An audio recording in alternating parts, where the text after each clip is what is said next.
သနာတော်နှစ်2565နှစ်ကောဇာတက္ကရာ1383ခုနှစ်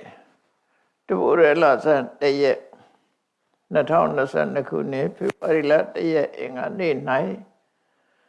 အွန်လိုင်းမှာဟောကြားအပ်သောကိုကျင့်တရားနှင့်စိတ်ွယ်ရာအကြောင်းတရားဒေသနာတော်ကိုကျင့်တရားနှင့်စိတ်ွယ်ရာ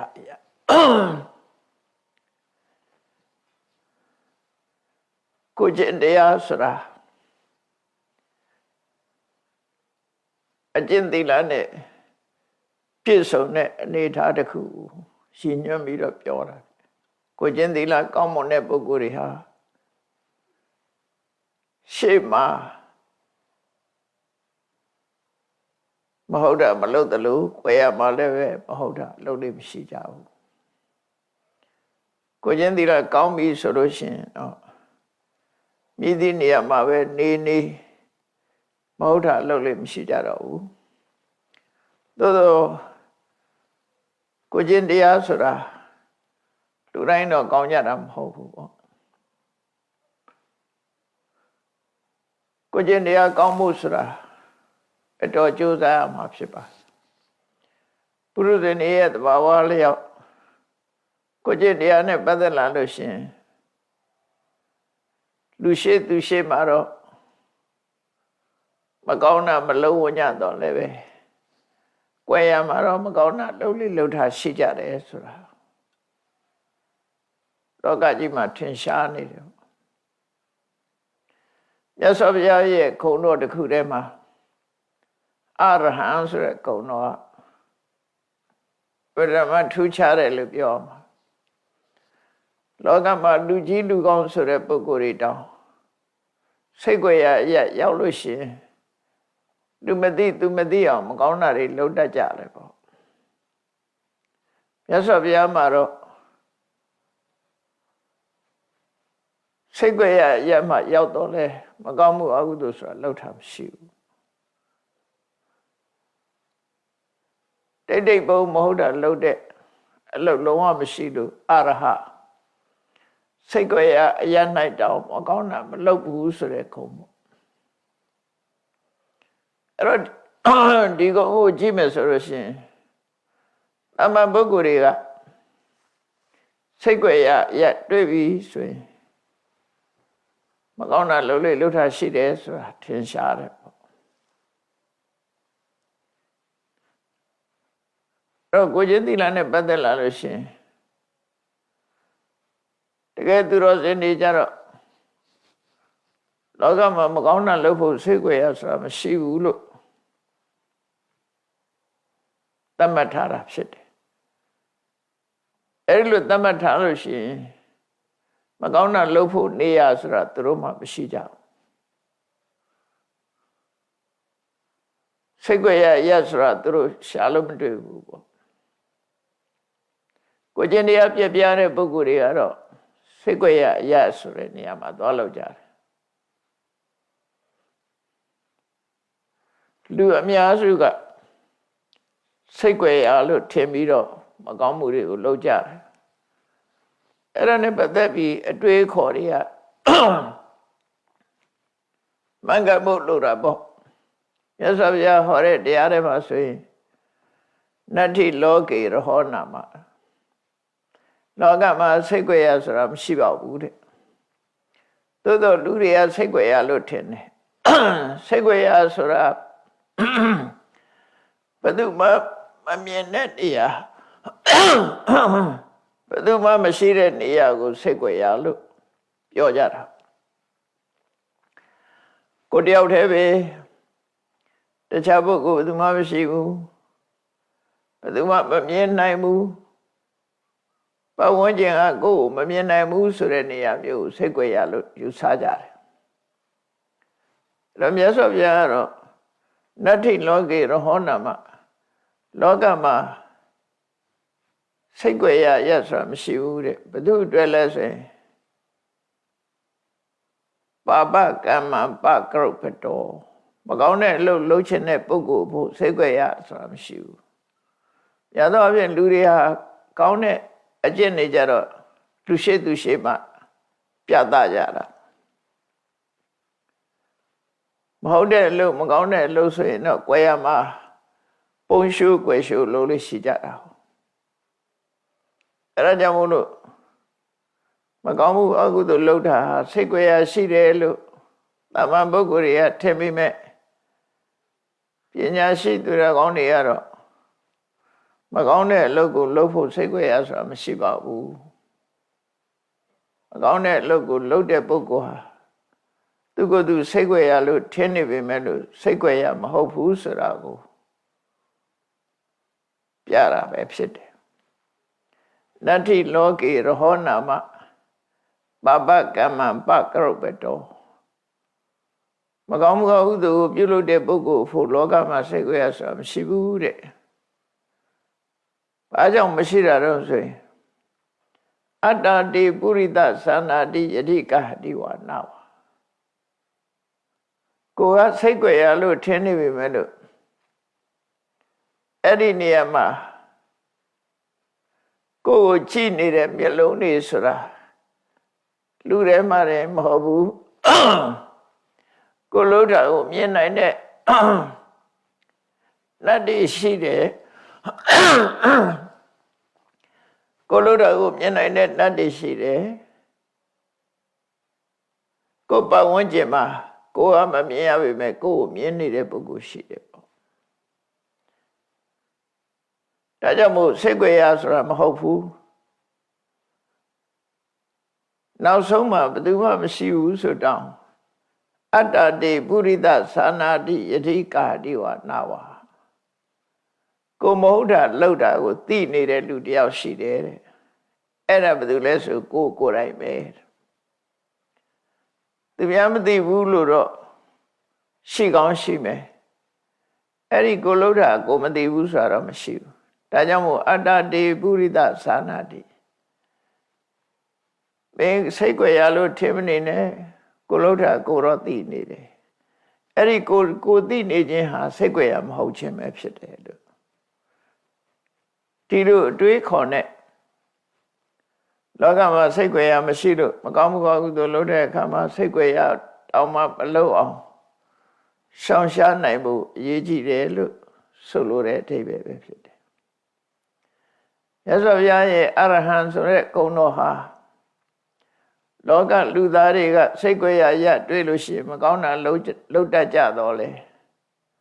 မြတ်စွာဘုရားကမြတ်စွာဘုရားဖို့မကောင်းမှုဆိုတာလုံးဝမပြုလို့စိတ်ကြွယ်ရမှတောင်မကောင်းမှုပြုတယ်ဆိုတာမရှိလို့ဒီဂုဏ်တော်ကြီးကိုရရှိထားတာဒီအရေးချင်းတစ်ခုကိုရရှိထားတာအဲ့တော့စိတ်ကြွယ်ရကိုမကောင်းမှု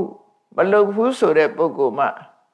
တကယ်ကိုကျင့်တရားပြည့်ဝတဲ့ပုဂ္ဂိုလ်လို့ဆိုရမှာဖြစ်တယ်။လုံးဝဖြူစင်တဲ့ပုဂ္ဂိုလ်လို့ပြောရမှာဖြစ်တယ်။အဲ့တော့လောကလူသားတွေကလုံးဝဖြူစင်တဲ့ပုဂ္ဂိုလ်ဆိုတာအပဒမရှားဖရာယဟန္တာမသာလင်စိတ်ကြွယ်ရရောက်တဲ့အခါမကောင်းမှုအကုသိုလ်မလုပ်တာရှိနိုင်တယ်။ကြံတဲ့ပုထုဇဉ်တွေကတော့လွတ်ကင်းမှုဆိုအပဒမရှားတယ်မရှိဘူးတော့မဟုတ်ပုရုဇဉ်တွေကလည်းပဲအတွေ့အခေါ်မျှော်မြင်ရှိတဲ့ပုဂ္ဂိုလ်တွေအသိဉာဏ်ရှိတဲ့ပုဂ္ဂိုလ်တွေဟာစိတ်ကြွယ်ရမှမကောင်းမှုမလုပ်ကြဘူးစင်ကြယ်အောင်နေတယ်လူရှိသူရှိမှမကောင်းတာမလုပ်သလိုစိတ်ကြွယ်ရမှလည်းပဲမကောင်းတာမလုပ်ကြဘူးဆိုတဲ့ပုဂ္ဂိုလ်တွေဟာပုရုဇဉ်ရဲ့တိုင်ဝိုင်းထဲမှာလည်းရှိတယ်အရိယာဖြစ်သွားရင်တော့လုံးဝဒါကင်းရှင်းသွားတယ်လို့ပြောမှာဖြစ်တယ်အဲ့တော့ကိုယ့်ကိုဘယ်လောက်ထိအောင်ကိုကျင့်တရားကောင်းတယ်လေဆိုတာစမ်းသပ်ကြည့်ရမှာဖြစ်တယ်ကိုကျင့်တရားဘယ်လောက်ခိုင်မာတယ်လဲကိုဟာဘယ်လောက်စင်ကြယ်တဲ့ပုဂ္ဂိုလ်ဖြစ်တယ်လဲဆိုတာစိတ်ကြွယ်ရရောက်တဲ့အခါမှာလူရှိသူရှိမှမလုပ်ရတဲ့အလုပ်မျိုးလုပ်နိုင်သလားလုပ်မိသလားလုပ်သလားလူရှိသူရှိမှမလုပ်ရတဲ့အလုပ်မျိုးကိုကြွယ်ရကြတော့လုပ်သလားလို့ကိုယ်ဆန်းစစ်ကြည့်ဖို့လိုတယ်ကိုယ်စိတ်ကိုအကဲခတ်ကြည့်ဖို့လို အဲ့ဒါကိုသီလဝိမန္တနာစဆိုတာ50ထဲမှာ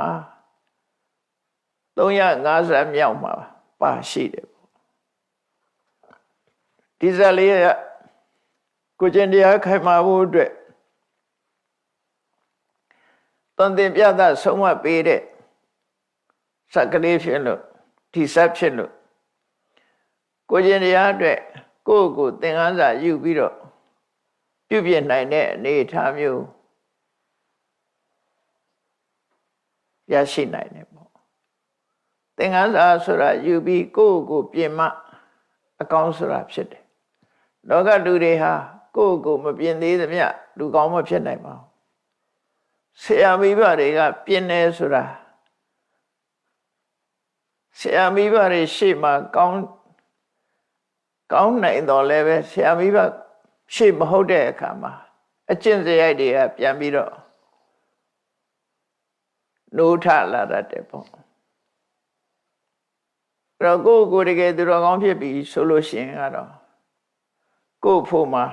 မဟုတ်တာလုပ်ဖို့စိတ်ကြွယ်ရဆိုတာမရှိဘူးအလုံးဟာ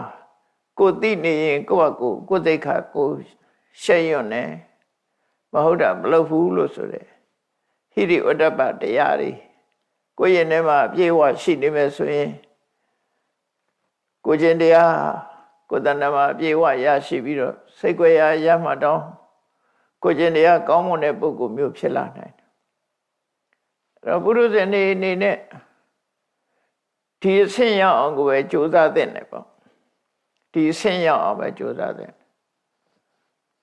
အခြားသောတပန်သဂရကအနာကအဆင့်နေသာထားကြည့်ကိုယ့်ရဲ့ကိုယ်ချင်းတရားခိုင်မာမှုဟာစိတ်ကြွယ်ရာထိအောင်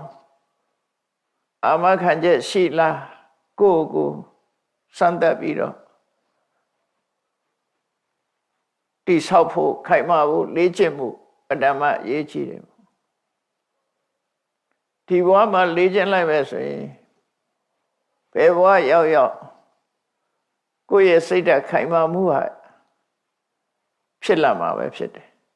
ဒီဘဝမှာမလေ့ကျင့်မှုဆိုရင်နောက်ဘဝတွေမှာဖြစ်လာဖို့ဆိုတာအမတမခဲတယ်ပါရမီဆိုတာကိုလုံးတဲ့မွန်မြတ်တဲ့အလုပ်ကိုအကြောင်းပြုပြီးတော့ခေါ်တာဒါဖြစ်တယ်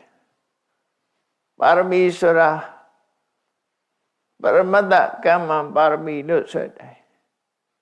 မြင့်မြတ်တဲ့စိတ်နဲ့မှလုပ်လို့ရတာမြင့်မြတ်တဲ့စိတ်ရှိပြီဆိုရင်မြင့်မြတ်တဲ့အလုပ်ကိုလုပ်တော့တာပဲအဲ့ဒါပါရမီဖြစ်လာမှာပဲကောင်းတဲ့အကျင့်စရိုက်တွေကိုကိုယ်လေးလာသင်ယူပြီးတော့ကောင်းတဲ့အကျင့်စရိုက်တွေကိုကိုယ့်ရဲ့ထဲမှာတိဆောက်ကြရမှာဖြစ်တယ်စတင်မွေးမြူပြီးတော့တိဆောက်ရမှာဖြစ်တယ်မြတ်စွာဘုရားကသမဗ္ဗရံတရားဟောတဲ့အခါမှာအပိုင်းနှစ်ပိုင်းနဲ့ဟောတာဖြစ်တယ်မကောင်းတဲ့အကျင့်စရိုက်တွေကိုမလုံးမိအောင်ထိမ့်သိမ်းရှောက်ရှောက်မယ်စောင့်စည်းရမယ်စောင့်စည်းရတဲ့နဲ့တတိလက်လွတ်ပြီးတော့လုံးမိတယ်ဆိုရင်လည်းအလင်းအမြန်ဖယ်ရှားဖို့ရှောင်ကျဉ်ဖို့ဆိုတာကြိုးစားရမယ်မကောင်းတဲ့ဘက်ကနှစ်ခုမကောင်းတာမလုပ်ဖြစ်အောင်ကြိုးစားရမယ်လုံးမိလို့ရှိရင်လည်းနောက်ထပ်ဆက်မလုပ်ဖို့ရကြိုးစားရမယ်ကောင်းတာနဲ့ပတ်သက်လာလို့ရှိရင်ကောင်းတဲ့အမှုလုပ်ဖြစ်အောင်ကြိုးစားရမယ်လုပ်ဖြစ်ပြီးလို့ရှိရင်လည်းအချိန်ချင်းထပ်လုပ်ဖို့ကြိုးစားရမှာဖြစ်တယ်ဒါကိုပဲသမ္မာဝါယာမမှန်ကန်တဲ့ကျုပ်ပန်းအထုံးမှုတနည်းအားဖြင့်သမ္ပပဒါနသမ္မာပဒါနမှန်ကန်သောကျုပ်ပန်းအထုံးမှုလို့ဆိုတာရကိုကိုသမ္မာပဒါနလို့ခေါ်တဲ့မှန်ကန်တဲ့ကျုပ်ပန်းအထုံးမှုနဲ့အကုသိုလ်တွေကိုဖယ်ရှားလို့ကုသိုလ်တရားတွေဖြစ်ပေါင်းကြိုးစားခြင်းဖြင့်သူတော်ကောင်းအဖြစ်ကိုရယူနိုင်တာပေါ့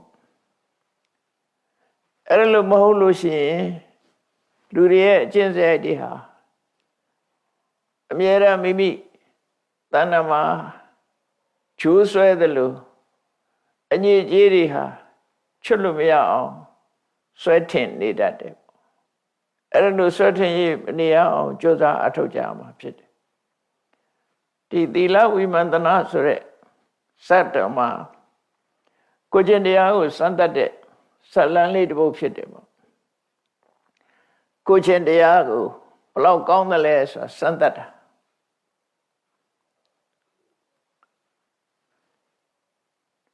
ဒီဇာတ်လမ်းဖြစ်ပေါ်လာပုံကတော့မြတ်စွာဘုရားကတာဝတိမြို့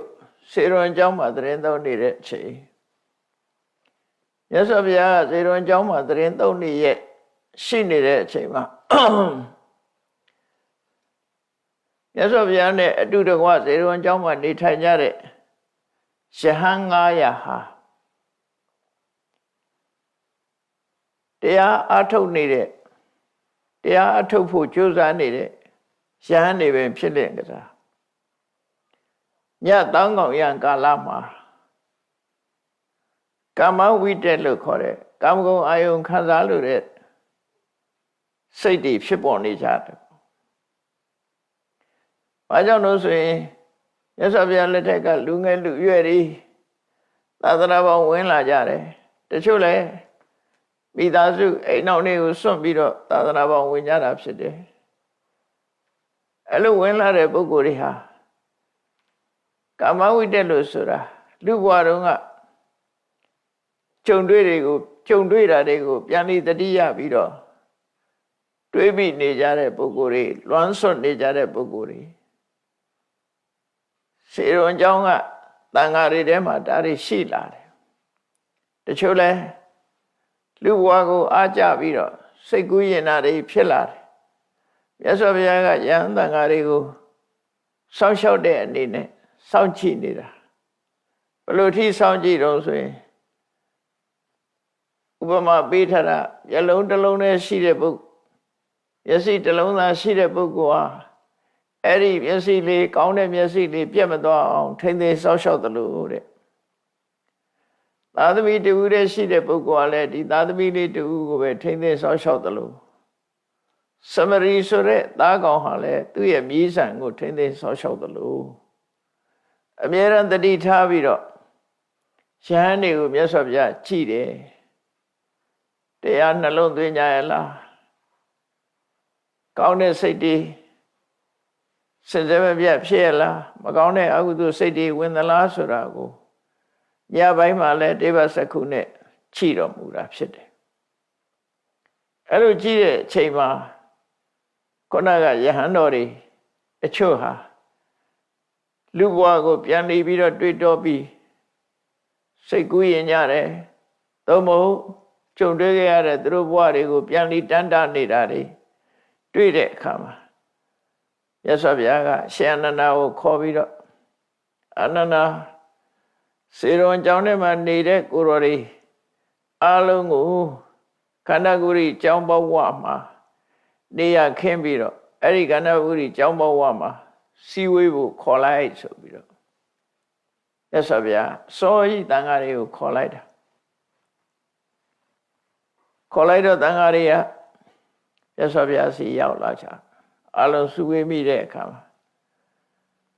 ဘာဟောတော့ဆိုပပကရဏီရဟောနာမနတ္ထိရှေးပညာရှိတွေကတော့တဲ့စိတ်ကောင်းနှလုံးကောင်းရှိတဲ့ပညာရှင်တွေဟာမဟုတ်တာလုပ်ဖို့အတွက်စိတ်ကြွယ်ရမရှိဘူးဆိုပြီးတော့သူတို့ဟာမကောင်းမှုမလုံးမိအောင်ရှောင်ကြတယ်ဆိုတဲ့ရှေးကသူတော်စင်တို့ရဲ့ကျင့်ထုံးလေးတစ်ခုကိုမြတ်စွာဘုရားကရှင်းပြတာဖြစ်တယ်ဟောပြတာဖြစ်တယ်ဒါဘဝသင်္ကန်းစာယူဖို့အတွက်ငါတို့ကိုဘယ်သူမှမသိဘူးအလုံးဒါစိတ်ကြွယ်ရဖြစ်နေတယ်ငါတွေးတာဘယ်သူမှမသိဘူးငါလုပ်တာလည်းဘယ်သူမှမသိဘူးဆိုတဲ့စိတ်မမွေးပဲနဲ့စိတ်ကြွယ်ရသည်ပင်နဲ့စိတ်ကြွယ်တဲ့အရာမဟုတ်ဘူးမကောင်းမှုအကုသိုလ်လုပ်ဖို့စိတ်ကြွယ်ရဆိုတာမရှိဘူးဆိုတာကိုပြသတဲ့အနေနဲ့မြတ်စွာဘုရားကဇလံတစ်ပုဒ်ကိုယဟန်တွေကိုဆုံးမဩဝါဒပေးတဲ့အနေနဲ့ဟောကြားခဲ့တာဖြစ်တယ်ပေါ့တခုသောဘုရားမှာဖျားလောင်းဟာပါရဒတိမြို့ ပြမနာလူမျိုးထဲမှာသွားပြီးတော့ဖြစ်တယ်အဲ့တော့ပြမနာလူမျိုးဖြစ်တဲ့အခါကျတော့အဲ့ဒီဗာရဏသီပြည်မှာလည်းပဲလူငယ်လူရွယ်တွေကိုပညာသင်ပေးတဲ့ထိတာပါမောက္ခဆိုတဲ့ဆရာရှိတယ်ထိတာပါမောက္ခဆိုတာပေရက်ကလာအယလေးမျက်နာရဲ့ဆရာကြီးဆိုတဲ့အဓိပ္ပာယ်ပေါ့နော်အယလေးမျက်နာမှာလာတဲ့ပညာလိုလားတဲ့ပုဂ္ဂိုလ်ရဲ့အကြီးအကဲလို့ဒီစကားလုံးကိုယူပြီးတော့အခုတက္ကသိုလ်တွေဘာတွေမှာပါမောက္ခဆိုခန္ဓာတွေရှိတာရှေးတုန်းကထိတာပါမောက္ခအဲ့ဒီဆရာစီရှေးနောက်တောင်မြောက်အယဒေသနယ်၄ရက်ကနေပြီးတော့တပည့်တွေပညာလာသင်ကြလို့နယ်၄ရက်ကပညာလာသင်ရတဲ့ဆရာသမားကိုထိတာပါမောက္ခလို့ခေါ်တယ်ရှေးကအဲ့တော့များသောအားဖြင့်တက္ကသိုလ်ပြည်မှာထိတာပါမောက္ခဆရာဆိုတာရှိတယ်အဲ့ဒီတက္ကသိုလ်ဆိုတာမြို့ရဲ့နာမည်ပဲအဲ့တုန်းကခဏခေတ်မှာတော့အဲ့ဒီ950ဇတ်တွေရဲ့အသုံးနှုန်းကိုလိုက်ပြီးတော့တက္ကသိုလ်ဆိုတဲ့နာမည်တွေသုံးလာကြတာဖြစ်တယ်နော်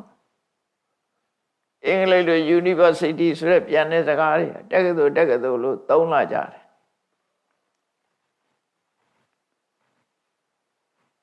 950ဇတ်တွေရဲ့မြန်မာနိုင်ငံမှာဩဇာတက်ရောက်မှုလို့ဆိုရမှာဖြစ်တယ်ပညာမျိုးစုံသင်တဲ့နေရာကိုတက္ကသိုလ်လို့ခေါ်တာတက္ကသိုလ်ဆိုတာမျိုးရဲ့နာမည်အခုဒီဇာလန်းမှာတော့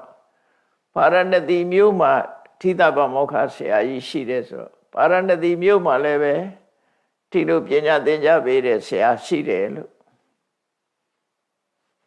ဗာရဏသီမျိုးကထိတာပါမောက္ခဆရာထံမှာသူတို့ပညာသင်နေကြတယ်အဲ့လိုပညာသင်တဲ့အချိန်မှာဖះလောင်းနေဆိုတာကျိုးစားအထုံမှုနဲ့အသိဉာဏ်ထက်မြက်မှုမှာသူများတဲ့သားတယ်ဘာလို့သားရအောင်ဆိုတော့သူတို့ကဘယ်ကိစ္စပဲဖြစ်ဖြစ်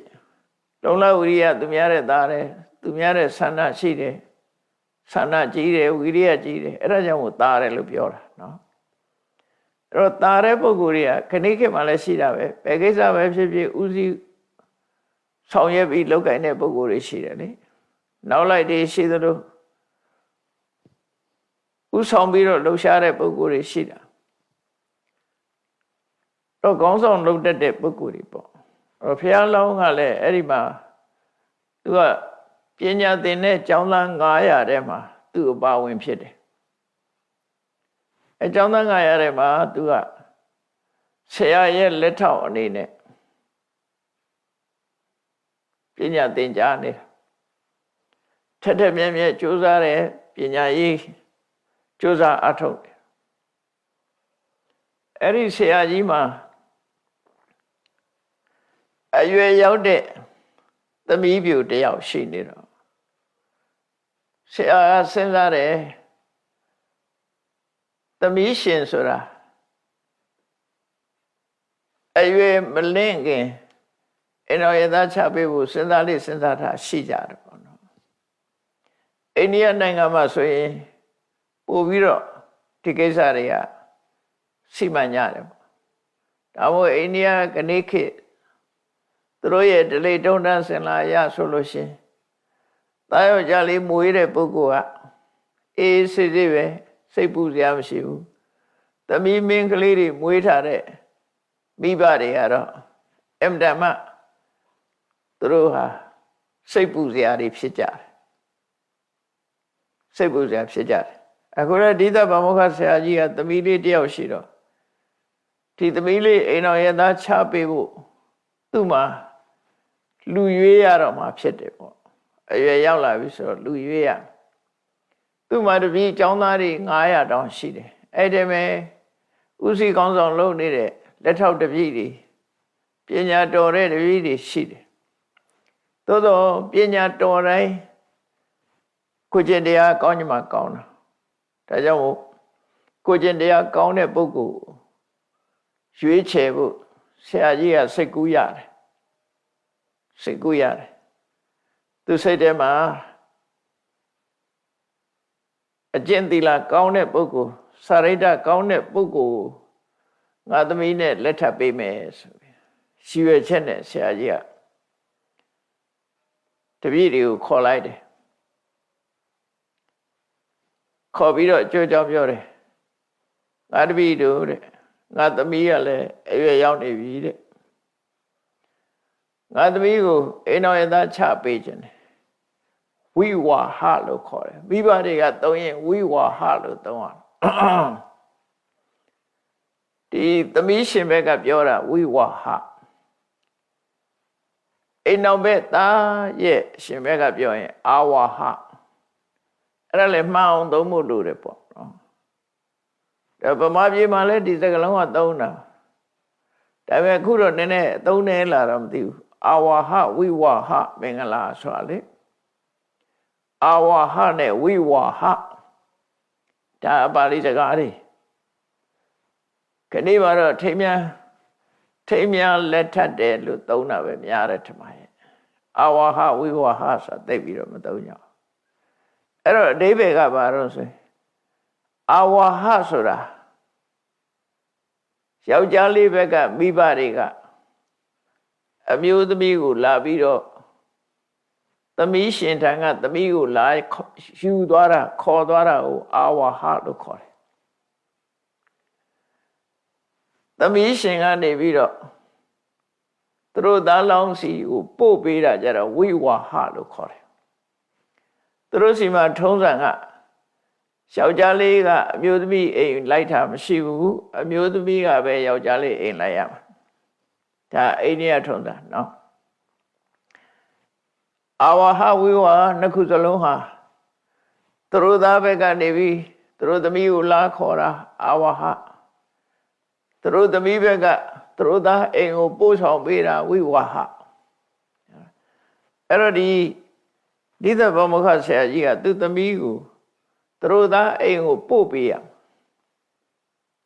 အဲ့ဒီပို့ပေးတဲ့မင်္ဂလာလက်ထပ်ပွဲကိုသူလုပ်ဖို့စဉ်းစားတာအဲ့တပည့်တွေကိုပြောတယ်ငါသမီးရွယ်ရောက်လို့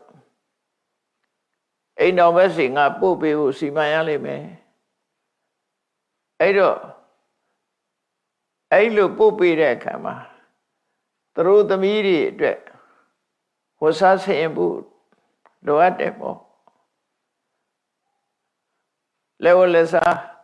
ယရဏပစ္စည်းတွေရဖို့သင့်တယ်ရှားရမှာဖြစ်တယ်ဒီတိုင်းလက်ပလာသွားလို့မဖြစ်ဘူးထိုက်တဲ့ယရဏတွေဆင်မြန်းပြီးတော့ငါသမီးကိုအိမ်တော်ဘက်ထံကပို့ဖို့ရှိတယ်မင်းတို့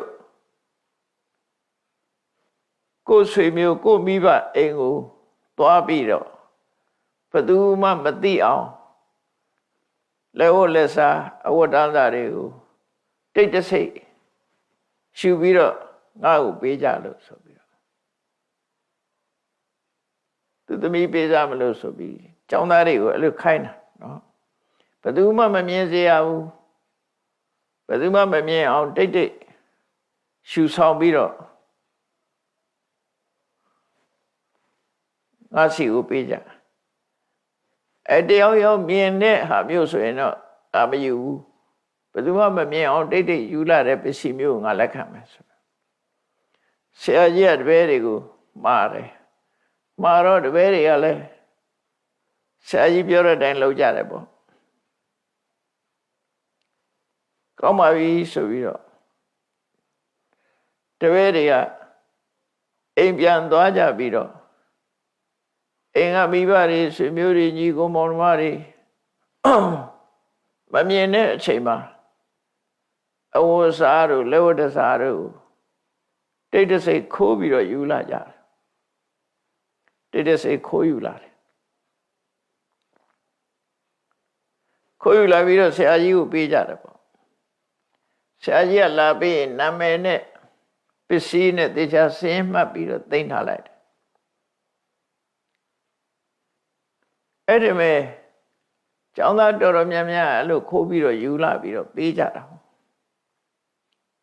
သူရဲ့တွေ့ကြီးတွေပေးကြတယ်ဒါပေမဲ့လို့တပည့်အချီးဆုံးလက်ထောက်ဆရာလုပ်နေတဲ့တပည့်ကတော့ဆရာကြီးခိုင်းတဲ့အတိုင်းဘာမှသူ့အိမ်သွားပြီးတော့ရှုဆောင်တာမလုပ်ဘူးအဝတ်စားလည်းမယူဘူးလက်ဝတ်တန်းစားလည်းမယူဘူးဆရာကြီးကိုဘာမှမပေးပဲနဲ့သူကဒီတိုင်းနေတယ်အဲ့တော့ဆရာကြီးကသူ့ကိုပြောတယ်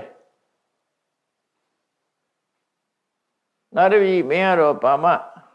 မယူလားလို့ဆိုဟုတ်ပါတယ်ဆရာ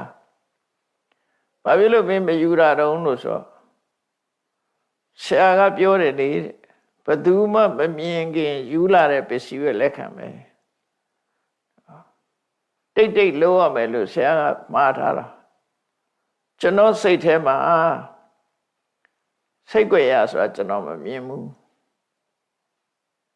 တပည့်ကပြန်ပြပြစိတ်ကြွယ်ရဆိုတာမမြင်ဘူး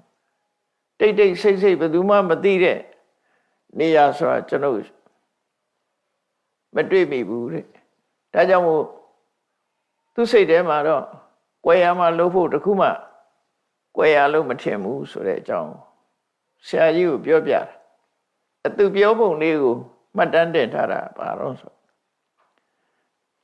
နတ္ထိလောကေရဟောနာမပပကမ္မပကုပ္ပတောမဟုတ်တာလို့ဖို့အတွက်လောကမှာစိတ်ကြွယ်ရဆိုတာမရှိပါဘူးဆရာကြီးတဲ့ပတ္တန္တိဝနဘူတာတိ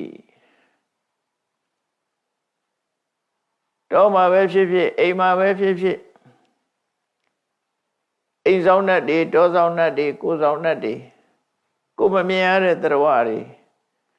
လောကမှာရှိနေကြတော့သူတို့ကမြင်မှာပဲတဲ့ကိုတိတ်တိတ်လို့လည်းသူတို့မြင်မှာပဲတဲ့အဲ့လိုနတ်တွေမြင်တာကိုပဲတံပါလောမညတိရဟောကိုပဝန်းကျင်မှာကိုကြည့်နေတဲ့ရလုံးတွေရှိရတဲ့နဲ့မလိမ္မာတဲ့ပုဂ္ဂိုလ်ကတော့ငါလောက်တာဘယ်သူမှမသိဘူးလို့ထင်နေတယ်ဟုတ်လားအလုံးကမြင်냐မှာပဲတဲ့ကိုကမမြင်ရပေမဲ့သူတို့ကမြင်냐လိမ့်မယ်တဲ့အဲ့ဒါကိုပဲစဉ်းစားဉာဏ်မရှိတဲ့ပုဂ္ဂိုလ်တွေကတော့ဒါစိတ်ငြိမ်ရလို့ထင်ကောင်းထင်လိမ့်မယ်တဲ့ကျွန်ုပ်အနေနဲ့ပြောရမယ်ဆိုရင်အဟံရဟောနပတ္တာမိကျွန်ုပ်အနေနဲ့တိတ်တဆိတ်ဆိုတဲ့ဟာစိတ်ကြွယ်ရဆိုတာကျွန်ုပ်လုံးဝမမြင်မိဘူးတဲ့စိတ်ကြွယ်ရရက်ဆိုတာဘယ်တော့မှမတွေ့ဘူးတဲ့သုံးဉဏ်ဝါပိနဝိဇ္ဇတိဘယ်သူမှမရှိဘူးဆိုတာလဲဘယ်သူမှမရှိတဲ့နေရာအရက်ဆိုတာလဲကျွန်ုပ်မတွေ့ဘူးတဲ့ကျွန်ုပ်ရှာကြည့်တာမတွေ့ဘူးဘယ်သူမှမတွေ့တဲ့နေရာသုံးညဘယ်သူမှမရှိတဲ့နေရာဆိုတာမရှိဘူးတဲ့ယထာအဉ္ညာနပတ္တမိကိုသွားလို့ကိုနေတဲ့နေရာတခြားလူဘယ်သူမှမတွေ့ရပေမဲ့လို့အတုံညာဟောတိတမယတဲ့အဲ့ဒီနေရာကျွန်ုပ်ရှိနေတာပဲတဲ့ဆိုတော့အခန်းထဲမှာကိုတယောက်တည်းနေတာဘယ်သူမှမရှိဘူးဟုတ်တယ်တမန်လူကတော့မစင်စားဘူးဘယ်သူမှမရှိဘူးငါလှုပ်ချင်အောင်လုပ်မယ်လို့ထင်ကောင်းထင်လိမ့်မယ်တဲ့အဲ့ဒီမှာကျွန်ုပ်ရှိနေတယ်လေတဲ့ဘယ်သူမှမရှိတာမဟုတ်ဘူးတဲ့ဒါကြောင့်မို့လို့ empty place နော် empty room ဘာမှမရှိတဲ့နေရာဆိုတာမရှိဘူးလို့သူကပြောတာကိုရှိနေတာကိုကဒါဘာမှမရှိတဲ့နေရာမဟုတ်ဘူးတဲ့ကိုရှိနေတယ်ဘာသူမှမသိဘူးဆိုရင်ကိုသိနေတယ်ဒါဟုတ်ဆိုလို့လည်းပေါ့နော်ကိုမဟုတ်တာလို့တာကိုသိနေတာကိုကစိတ်ကြွယ်ရမဟုတ်ဘူးလို့ပြောတာကိုတယောက်တည်းနေတာမို့ဘယ်သူမှမမြင်ဘူးလို့ထင်ကောင်းထင်လိမ့်မယ်တဲ့ဘယ်သူမှမမြင်ကိုမြင်တယ်ပေါ့ကိုမမြင်တဲ့အိမ်ဆောင်တတ်တွေတောဆောင်တတ်တွေကျောင်းဆောင်တတ်တွေဒီလိုဟာတွေကလည်းရှိနိုင်တယ်အဲ့ဒါတွေမရှိဘူးဆိုတော့ကိုလို့တာကိုသိနေတယ်ကိုလို့တာကိုမြင်နေတယ်ဒါကြောင့်မို့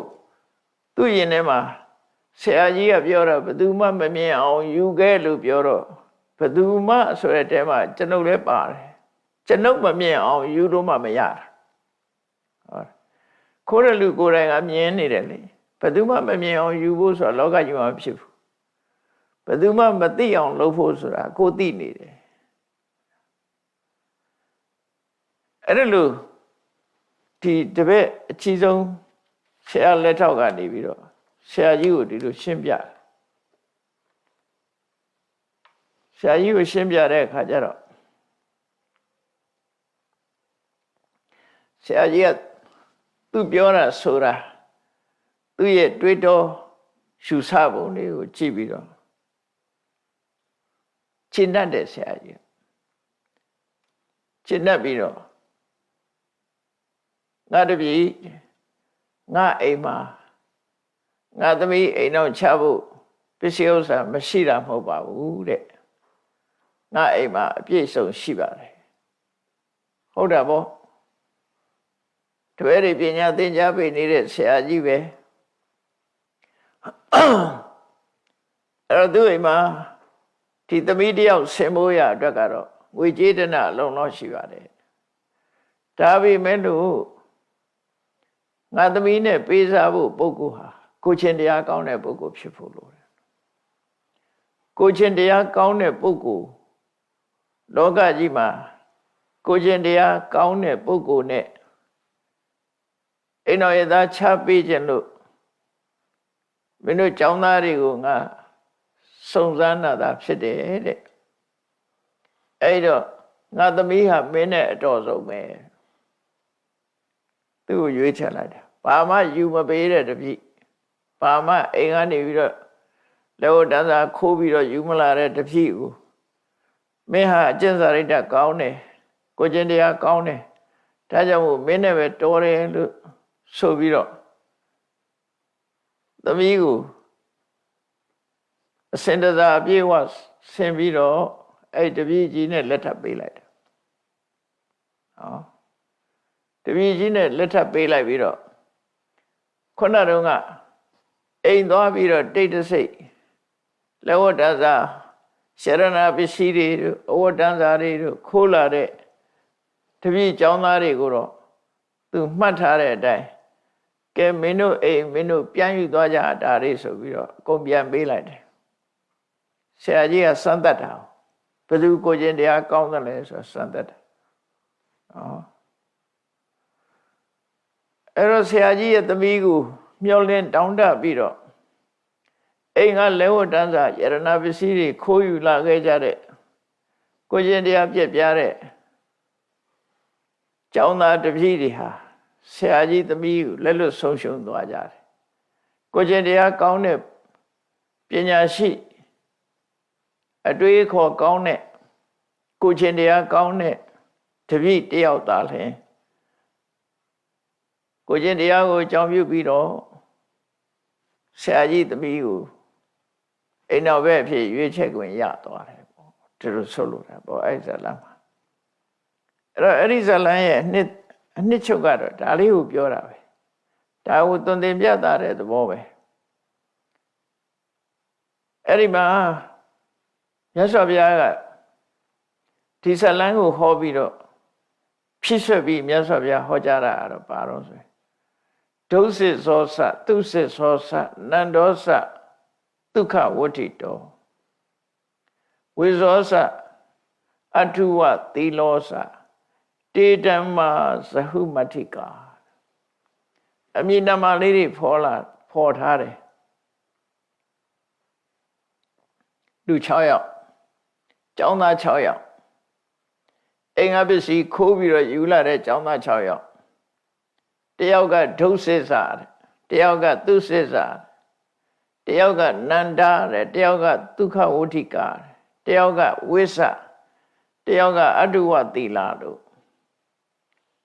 သူတို့နာမည်တွေကိုထုတ်ဖော်ပြီးတော့တေတမ္မာဇဟုမတ္ထိကာသူတို့ဟာဆရာကြီးသမီးရလူစိတ်နဲ့ကိုကျင့်တရားကိုစွန့်ပစ်ခဲ့တဲ့ပုဂ္ဂိုလ်တွေဖြစ်တယ်ဟုတ်တယ်ကိုကျင့်တရားကိုစွန့်တဲ့ပုဂ္ဂိုလ်တွေဖြစ်တယ်ကိုငကောအကျင့်ကောင်းလေးတွေကိုစွန့်ပစ်ကြတယ်တစုံတစ်ခုရလို့မှုကြောင့်ကိုကျင့်တရားပြက်ပြားသွားတယ်တေတမ္မာဇဟုမတ္ထိကာ တော့လောကလူတွေကတခုခုရလို့မှုနဲ့ကိုကျင့်တရားကိုစွန့်ပစ်ကြတယ်အလွယ်တကူဖယ်လိုက်ကြတယ်ကိုယ့်ရဲ့ကိုကျင့်တရားကိုအလွယ်တကူ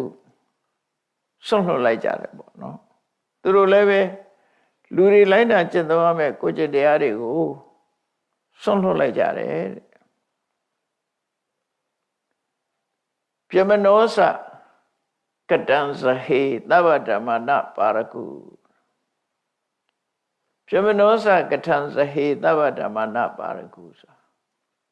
ကိုကျင့်တရားနဲ့ပတ်သက်ပြီးတော့စဉ်းစားဉာဏ်ရှိပြီးကြိုးစားအထုတ်လို့ထုတ်တဲ့ကျောင်းသားအချီးဆုံးမြင့်မြတ်တဲ့ကျောင်းသားကတော့တဲ့ကထံဇဟေကိုကျင့်တရားကိုသူဆရာကြီးတပည့်ကိုရလို့ရေးအတွက်နဲ့ကိုကျင့်တရားကိုသူအပြတ်မခံကိုကျင့်တရားကိုမစွန့်လွတ်ဘူးလို့ဆိုတော့ယောဓမ္မမနုပါလေတိကိုကျင့်တရားကိုသူထိမ့်သိမ့်နိုင်တယ်ကိုကျင့်တရားကိုဘာနဲ့မှမလဲဘူးလို့ဆိုလို့အဲ့တော့လောကလူတွေကကိုကျင့်တရားနဲ့ငွေဆိုရင်ငွေနောက်လိုက်တယ်ကိုကျင့်တရားကိုဖယ်လိုက်ပြီးတော့ငွေနောက်လိုက်တယ်ကိုကျင့်တရားနဲ့ယာဓုဆိုရင်လည်းယာဓုနောက်လိုက်တာကိုကျင့်တရားနဲ့အခွင့်အရေးဆိုရင်လည်းအခွင့်အရေးနောက်လိုက်တယ်ကိုရှိတဲ့ကိုကျင့်တရားကိုအလွယ်တကူစွန့်လွတ်ပြီးတော့လက်တလောရရှိလာနိုင်တဲ့ငွေကြေးတနာအတွက်ဖြစ်စေကြော်ကြားမှုအတွက်ဖြစ်စေခွင့်ရေးအတွက်ဖြစ်စေအဲ့ဒါတွေအတွက်လူတွေကလိုက်ပြီးတော့လှုပ်လို့ရှိကြတယ်တဲ့ဒါလောကရဲ့သဘာဝထိတိမသစ္စာနိကမောကိုကျင့်တရားနဲ့ပတ်သက်ပြီးတော့အခိုင်အမာစိတ်သက်ခိုင်မာတဲ့ပုဂ္ဂိုလ်လုံလဝိရိယရှိတဲ့ပုဂ္ဂိုလ်ကိုကျင့်တရားကိုတန်ဖိုးထားတဲ့တည်ကြည်ခိုင်မာတဲ့ပုဂ္ဂိုလ်မျိုးထိတိမာသီလကိုစောင့်ထိန်တဲ့နေရာမှာကျူပန်အထုတ်တယ်ကိုကျင့်တရားကိုတန်ဖိုးထားတယ်ကိုကျင့်တရားနဲ့ပတ်သက်တဲ့ခိုင်မာတယ်ဆိုတဲ့အဲ့ဒီပုဂ္ဂိုလ်မျိုးသစ္စာနိဂမောတကယ်ကိုတဘာဝအစစ်မှန်ဖြစ်တဲ့ကိုချင်းတရားကိုသာလဲကြိုးစားအထုတ်တဲ့ပုဂ္ဂိုလ်မျိုးအဲ့တော့ကိုယ့်ရဲ့အကျင့်စရိုက်ကိုဘာနဲ့မှမလဲဘူးလို့ဆိုလိုတယ်ကိုယ့်ရဲ့ကိုချင်းတရားကိုဘာနဲ့မှမလဲဘူးဝေကျေးနဲ့လည်းမလဲဘူးယာဓုနဲ့လည်းမလဲဘူးကြော်စောမှုနဲ့လည်းမလဲဘူးဘာနဲ့မှမလဲတဲ့ပုဂ္ဂိုလ်မျိုးအဲ့လိုခိုင်မာတဲ့ပုဂ္ဂိုလ်မျိုးဟာတဲ့ဘာလို့တလဲဆိုရင်ဓမ္မကိုသာလဲအခိုင်မာကိုယ့်ရင်ထဲမှာခိုင်မြဲအောင်ထိမ့်သိဆော့ဆော့တယ်ရသော်ဘုရားကဒါကိုဖြစ်ဆက်ပြီးတော့ဟောလိုက်တဲ့စကားပဲခုနတုန်းကခေါင်းဆောင်လုပ်တဲ့မကောင်းမှုအကုသိုလ်စိတ်ကြွယ်မှာမလုပ်တဲ့အကြီးဆုံးကျောင်းသားကနတ္ထိလောကေရဟောနာမပပကမ္မပကုပ္ပတောပတ္တတိဝနဗုဒ္ဓနိတံပါလောမညတိစနောမညတိရဟောမကောင်းမှုလုပ်တဲ့ပုဂ္ဂိုလ်လောကမှာစိတ်ကြွယ်မရှိဘူးတဲ့ကိုယ်ပတ်ဝန်းကျင်ကတတ်တယ်ကိုယ်မြင်နိုင်တယ်တဲ့ဒါပေမဲ့လို့စဉ်းစားဉာဏ်ရှိတဲ့ပုဂ္ဂိုလ်ကဒါကိုစိတ်ကြွယ်လို့ထင်နေတာတဲ့သူ့အနေနဲ့ကတော့အာရဟောနပတ္တမိစိတ်ကြွယ်ဆိုတာသူမမြင်ပါဘူးသုံးဉဏ်ဝါပိနဝိဇ္ဇတိဘယ်သူမှမရှိတဲ့နေရာဆိုတာလည်းမရှိပါဘူးတဲ့ကိုယ်ကနေဘယ်သူမှမတွေ့ရပေမဲ့ကိုယ်တိုင်ရှိနေသည့်အတွက်ကြောင့်စိတ်ကြွယ်မဟုတ်ပါဘူးလို့ဒါသူ့အတွေ့ရအဲ့လိုတွေးပြီးမကောင်းမှုအကုသိုလ်ရှောင်တယ်ဆိုတော့ဆိုလိုရင်းကတော့ကိုချင်းတရားကိုဘာ ဘာကိစ္စနဲ့မှမစွန့်လွတ်တဲ့အနေအထားမျိုးမြတ်စွာဘုရားကသွန်သင်ဆုံးမပေးတာလားဖြစ်တယ်ပေါ့အဲ့တော့ဘုန်းကြီးတို့တွေလည်းကိုကျင့်သုံးရတဲ့ကိုကျင့်တရားရဲ့တန်ဖိုးကိုထားပြီးတော့ဘယ်အရာနဲ့မှမလဲပဲနဲ့ကိုကျင့်တရားပေါ်မှာအခိုင်အမာယက်တည်ဖို့လေ့ကျင့်ကြရမှာဖြစ်တယ်လေ့ကျင့်ရမယ်ကိုယ့်ရဲ့ကိုကျင့်တရားတွေကိုတန်ဖိုးထားလို့စိတ်ကြွရမှာမကောင်းမှုအကုသိုလ်ကိုလုံးမဲ့ဆိုရင်ကိုယ်တိုင်မြင်နေတယ်စိတ်ကြွရဆိုတာမဟုတ်ဘူးကိုမြင်တယ်ကိုရှက်တယ်ဆိုတဲ့အသိစိတ်ဓာတ်တွေနဲ့မကောင်းမှုအကုသိုလ်မလုံးမိအောင်ထိမ့်သိမ်းဆော့ရှော့ကြရမှာဖြစ်တယ်လို့ဒီသီလဝိပဿနာစက္ကဒီသင်္ကန်းစာကိုပေးတာပဲဖြစ်တယ်ပေါ့အဲ့တော့မြတ်စွာဘုရားကသာရကဒေသနာတွေဟောပြီးတဲ့အခါမှာအမြဲတမ်းသစ္စာ၄ပါးနဲ့ဒီကုန်းချုပ်တာဖြစ်တယ်သစ္စာ၄ပါးဆိုတာကိုရထားတဲ့ဘဝဟာဒုက္ခသစ္စာပဲအဲ့ဒီဘဝရဲ့အကြောင်းဖြစ်တဲ့တဏှာဟာသမုဒိယသစ္စာဖြစ်တယ်ဘဝဟာဒုက္ခဘဝကိုဖြစ်စေတဲ့အကြောင်းတရားအဓိပရဏအကြောင်းတရားတဏှာကဒုက္ခသမုဒိယအဲ့တော့တန်တရားထဲမှာဒီဒုက္ခနဲ့ဒုက္ခသမုဒိယဒီနှစ်ခုနဲ့သွားနေတာပဲဖြစ်တယ်အဲ့ဒီဒုက္ခအဆုံးသတ်တဲ့နေရာကတော့និရောဓဥပိ္ပဏံအပဝတ္တိဘဝနဲ့ဘဝတဏှာဘဝနဲ့ဘဝကိုဖြစ်စေရတဲ့တဏှာဒီနှစ်ခုချုပ်ငြိမ်းသွားတာအဲ့ဒီနှစ်ခုမရှိတဲ့နေရာချုပ်ငြိမ်းတာနိဗ္ဗာန်ပဲဒါကိုစာပေကျမ်းကမှာဆိုလို့ရှိတယ်ဘဝဟာဒုက္ခသစ္စာဘဝရဲ့အကြောင်းဖြစ်တဲ့တဏှာသည်သမုဒိယသစ္စာအဲ့ဒီဒုက္ခသမုဒိယသစ္စာနှစ်ပါးတို့ရဲ့မဖြစ်ရဒီនិရောဓသစ္စာဥပိ္ပဏံအပုတ္တိនិရောဓောအကျိုးလည်းမဖြစ်ဘူးအကြောင်းလည်းမဖြစ်ဘူးအဲ့တော့ဥပိ္ပဏံအပုတ္တိនិရောဓောတတ္တဥပါယောဘက်ခောအဲ့ဒီနှစ်ခုစလုံးမဖြစ်တာသူ့ဟာသူမဖြစ်တာမဟုတ်ဘူးအကြောင်းတရားကိုကြိုးစားအထုတ်လို့မဂ္ဂင်၈ပါးကိုကြိုးစားအထုတ်လို့မဂ္ဂင်၈ပါးဆိုတဲ့အကျင့်တရားကိုကျင့်သုံးသည့်အတွက်ကြောင့်အကြောင်းကိုပယ်ပြီးတော့အကျိုးပါပြတ်သွားတာအကြောင်းကုန်လို့အကျိုးကုန်သွားတာအဲ့ဒါကမဂ္ဂသစ္စာလို့အဲ့တော့ဘဝနဲ့ပတ်သက်ပြီးတော့ဒီသစ္စာ၄ပါးနဲ့ခွဲခြားသတ်မှတ်ရမှာဖြစ်တယ်ခွဲခြားသတ်မှတ်ဖို့ကိုယ်အကြမ်းမြင်ဖို့ကိုယ်အကြမ်းမြင်သတ်မှတ်ထားရင်ဟုတ်လားကိုရထားတဲ့ဘဝဟာဒုက္ခရထားတာအဲ့ဒုက္ခရဲ့အကြောင်းဟာတဏှာဖြစ်တယ်အဲ့ဒါဒုက္ခနဲ့ဒုက္ခသမုဒိယနှစ်ခုကိုသိခြင်းပဲဒီသိခြင်းဟာအမှန်ကန်သိခြင်းဖြစ်လို့သစ္စာလို့ခေါ်တာတကယ်သိတယ်မှန်တယ်တကယ်အမှန်တရားဖြစ်လို့သစ္စာအဲ့ဒီနှမျိုးစုံမဖြစ်ဘူးဆိုတာនិရောဓဒါလည်းအမှန်ပဲအဲ့ဒီအမှန်ဆိုတဲ့និရောဓကိုရောက်ကြောင်းအကျင့်ကတော့မဂ္ဂင်၈ပါးအကျင့်တရားပဲဖြစ်တယ်ဒီလိုမြတ်စွာဘုရားကဒုက္ခသမုဒိယဒုက္ခនិရောဓဒုက္ခនិရောဓကာမိနိပฏิပဒါဆိုတဲ့သစ္စာ၄ရပ်အဆုံးသတ်ပြီးတော့ခုနယဟန်900ကိုဆုံးမတော်မူတာဖြစ်တယ်ပေါ့ကာမဝိတ္တိကြံတွေးနေကြတဲ့ကိုယ်တော်တွေကိုဒီဇလန်းနဲ့သင်္ကန်းစာပေးပြီးတော့မြတ်စွာဘုရားကိုကျင့်တရားအတွက်ငါတို့ဟာဘယ်သူမှမသိဘူးဆိုတဲ့အနေနဲ့မကောင်းတဲ့အတွေးတွေတောင်မတွေးသင့်ဘူးကိုယ်ရင်ထဲမှာမကောင်းတဲ့အကုသိုလ်တွေမဖြစ်အောင်ကျင့်သုံးလိုက်တာဖို့မြတ်စွာဘုရားကဆုံးမသွန်သင်တဲ့အခါအဲ့ဒီယဟန်တော်တွေဟာအလုံးမြတ်စွာဘုရားရဲ့ပံ့ပိုးကူညီမှုနဲ့အသိဉာဏ်တွေပွင့်လင်းပြီးတော့အလုံးယဟန္တာဖြစ်သွားကြတယ်တဲ့ယဟန္တာဖြစ်ရောက်သွားကြတယ်မြတ်စွာဘုရားကဒီစာရကဟောတဲ့အခါတိုင်းစာရကဟောတဲ့အခါမှာတကယ်အဖြစ်ပြက်ဟာဘယ်တော့ကအဖြစ်ပြက်ပဲဖြစ်ကိုယ်တိုင်ပါဝင်တဲ့အဖြစ်ပြက်တွေဖြစ်လို့ အဲ့ဒီတုန်းကဓိတပမောက္ခဆရာဆိုတာတဲ့အခုသာရိပုတ္တရာပဲ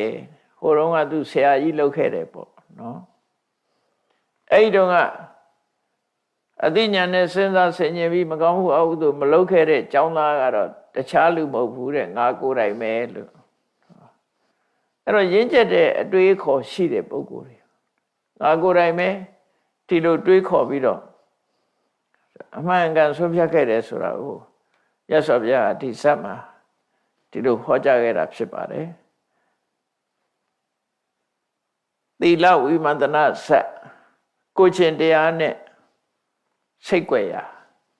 ဒီအကြောင်းတရားကိုမှတ်သားနာယူကြသဖြင့်မိမိတို့ဘဝအတွက်သင်္ကန်းစာရယူပြီးကိုယ့်ဘဝကိုချင်းတရားပေါ်မှာတမိုးထတတ်ရေးအခြားအတွက်ကိုချင်းတရားကိုလဲခြင်းစွန့်ပစ်ခြင်းဆိုတာတွေမဖြစ်အောင်ကျင့်ကြံကြုတ်ကုတ်အထောက်ကြမှာဖြစ်တယ်လို့ကိုယ်စီမှတ်သားပြီးကိုကျင့်တရားကောင်းအောင်ကြိုးစားအားထုတ်နိုင်ကြပါစေကုန်သတည်းသာဓုသာဓုသာဓု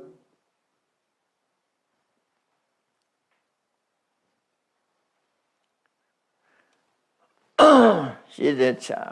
ရှင်ဖေယဖရာတပည့်တော်တို့သည်ဓမ္မအတိညာရရှိမှသာလင်နိဗ္ဗာန်ချမ်းသာကိုရမောပြုနိုင်ပါသောကြောင့်ဓမ္မအတိညာရရှိစေရန်ရှိတန်ကြလျက်ဓမ္မသဘင်ဆင်းကျင်းပါပြုလုပ်ကြ၍အမတဒါနာဓမ္မဒါနာတရားအလှတော်ကိုပေးလူကြပါကုန်၏တရားတော်မြတ်ကိုရိုသေလေးမြတ်စွာမမတ်သားသာအာယုန်ထားလျက်နာကြားကြပါကုန်၏တရားတော်မြတ်ကိုတတဝဝတ္ထုအစုစုတို့ဖြင့်ပူဇော်ကြပါကုန်၏ယနေ့ယခုအာထုတ်ပြုလုပ်ကြရသောဤကောင်းမှုဤကုသိုလ်စုစုသည်နိဗ္ဗာန်ချမ်းသာ၏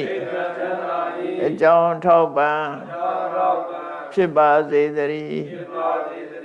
ဤကောင်းမှု၏အဖို့ဘာကကိုအမိအဖာ